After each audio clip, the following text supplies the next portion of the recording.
आज Doubtnut app download करें। Doubtnut पर अपने सभी गणित, रसायन विज्ञान, भौतिक विज्ञान और जीव विज्ञान के डाउट्स का करो सफाया। बस प्रश्न की फोटो खींचो, एक ही प्रश्न को क्रॉप करो और तुरंत वीडियो सोल्यूशन पाओ। अभी डाउनलोड करें। हेलो एवरीवन, यहाँ पे हमें क्वेश्चन दिया गया है वाटसन तथा क्रिक द्वारा प्रस्तुत की गई डीएनए की संरचना का सचित्र कीजिए तथा इसके महत्व को समझाइए।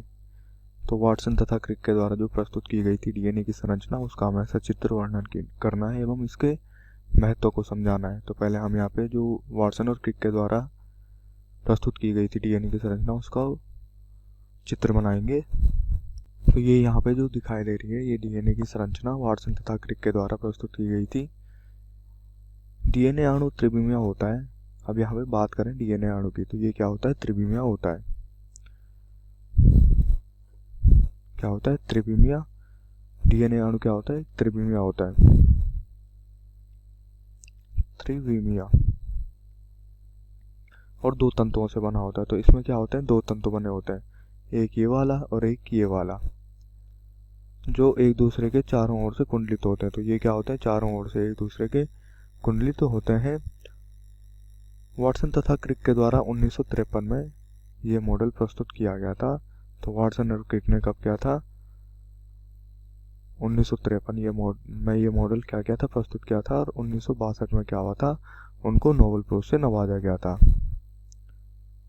नोबेल पुरस्कार से नवाजा गया था। कब? 1962 में। तो वाटसन और क्रिक मॉडल के अनुसार क्या होता है? डीएनए अणु दो कुंडलियों से निर्मित होता है। तो ये यहाँ पे दो कुंडलियां हैं, एक कुंडली ये वाली और एक कुंडली है। तो जो डीएनए अणु होता है वो क्या होता है? द्विकुंडलित होता है।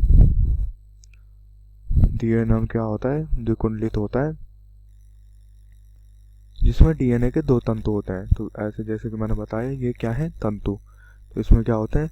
डीएनए के दो तंतु होते हैं। दोनों तंतु प्रति समांतर रूप में रहते हैं। तो दोनों जो तंतु होते हैं वो क्या रहते हैं? प्रति समांतर रूप में रहते हैं, जिसका आशय यह हुआ कि एक तंतु में न्यूक्लियोटाइड का अनुक्रम 5 से 3 की दिशा में और दूसरे में 3 से 5। तो यहाँ क्या होता है? जो अनुक्रम होता है वो अनुक्रम क्या होता है? एक में क्या होगा? 3 डेज से 5 डेज, और दूसरे में क्या होगा? 5 डेज से 3 डेज की दिशा में होता है। 3 डेज व 5 डेज का आशय उन कार्बन परमाणु से जिससे फॉस्फेट समूह जुड़े रहते हैं। तो इनका आशय पता क्या है? जैसे जो फॉस्फेट ग्रुप जुड़े होते हैं, इनसे क्या होते हैं? Phosphate group. तो इन फॉस्फेट ग्रुप से जुड़े होने के कारण इनको क्या कहा जाता है? 3 डेज से 5 डेज या 5 डेज से 3 डेज कहा जाता है। अब यहाँ पर जो कुंडली का आधार होता है, जो डीएनए कुंडलित होता है, तो ये डीएनए का जो कुंडली होती है, इसका जो आधार होता है, ये आधार क्या होता है? फॉस्फेट से निर्मित होता है। किससे? शर्करा एवं फॉस्फेट से। तो आधार किससे निर्मित होता है? शर्करा एवं फॉस्फेट से। तो ये यहाँ पे क्या है? Sugar phosphate backbone to outside. तो ये क्या बनाती है? यहाँ पे डीएनए की रीढ़ बनाती है। क्या बनाती है? रीढ़ बनाती है तथा आधार बनाती है। और नाइट्रोजनी क्षारक शर्करा से संलग्न होते हैं।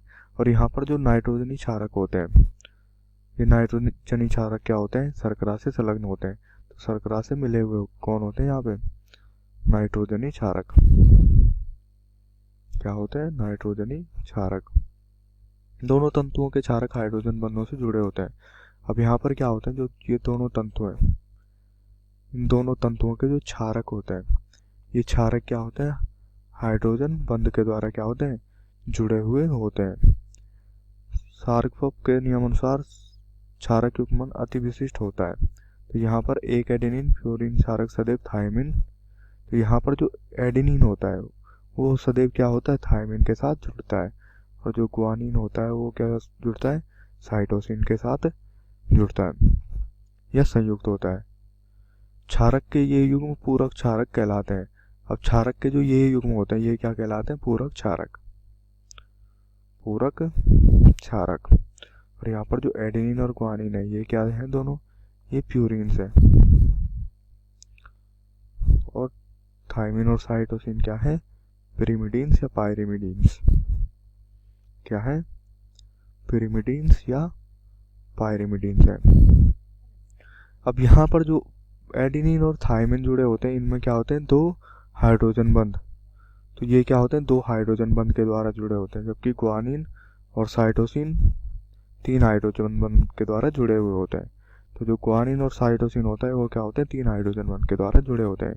एक डीएनए कुंडली में एक पूरा कुंडलीय घुमाव 3.4 नैनोमीटर। तो यहाँ पर जो डीएनए कुंडली में एक पूरा कुंडलीय घुमाव होता है, ठीक है, तो डीएनए कुंडली में जो कुंडलीय घुमाव होता है वो कितना होता है, कुंडलीय घुमाव होता है 0.34 नैनोमीटर।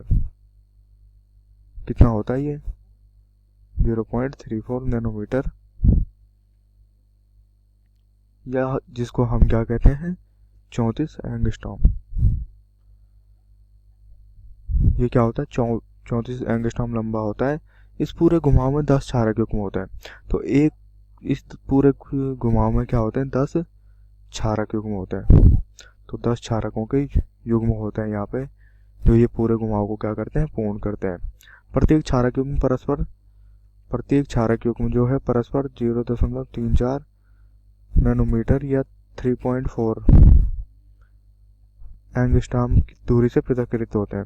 तो इनके बीच की जो दूरी होती है ये कितनी होती है, 3.4 एंगस्ट्रॉम होती है। दोहरे कुंडलित डीएनए अणु का व्यास 2 नैनोमीटर। दोहरे कुंडलित डीएनए का जो व्यास होता है वो क्या होता है, 2 नैनोमीटर।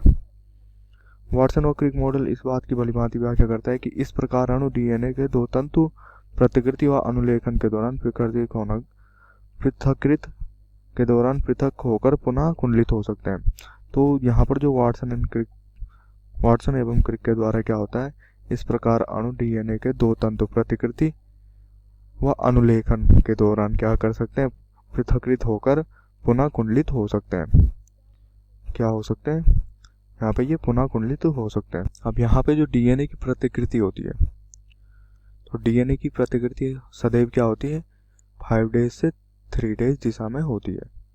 क्या होती है, डीएनए की जो प्रतिकृति होती है वो सदैव क्या होती है, 5 डेज से 3 डेज दिशा में होती है। प्रत्येक न्यूक्लियोटाइड में 5 कार्बन युक्त एक डीऑक्सीराइबोज अणु होता है। तो प्रत्येक न्यूक्लियोटाइड में क्या होता है, 5 कार्बन युक्त डीऑक्सीराइबोज अणु होता है। कार्बन 1 से नाइट्रोजन बेस और कार्बन 5 से फॉस्फेट समूह जुड़ा होता है। तो यहाँ पर जो कार्बन 1 होता है इससे क्या जुड़ा होता है, नाइट्रोजन बेस या नाइट्रोजन क्षार। और जो कार्बन 5 होता है, कार्बन 5 से कौन जुड़ा होता है, फॉस्फेट समूह जुड़ा होता है। कौन जुड़ा होता है, फॉस्फेट समूह जुड़ा हुआ होता है। डीएनए प्रतिकृति में केवल 3 सिरा में डीएनए न्यूक्लियोटाइड जोड़ा जाता है। अब यहाँ पे जो डीएनए प्रतिकृति होती है इसमें केवल जो 5 डेज एंड होता है, जो 3 डेज एंड होता है, या जो 3 डेज सिरा होता है, यहीं पे क्या जोड़ा जाता है, इस सिरे पर ही नया डीएनए न्यूक्लियोटाइड जोड़ा जाता है। कक्षा 6वीं से 12वीं से लेकर नीट, आईआईटी, जेईई वो एडवांस के लेवल तक 1 करोड़ से ज्यादा छात्रों का भरोसा। आज ही डाउनलोड करें डाउटनेट ऐप या व्हाट्सएप करें अपने सारे डाउट्स 8400 400 400 पर।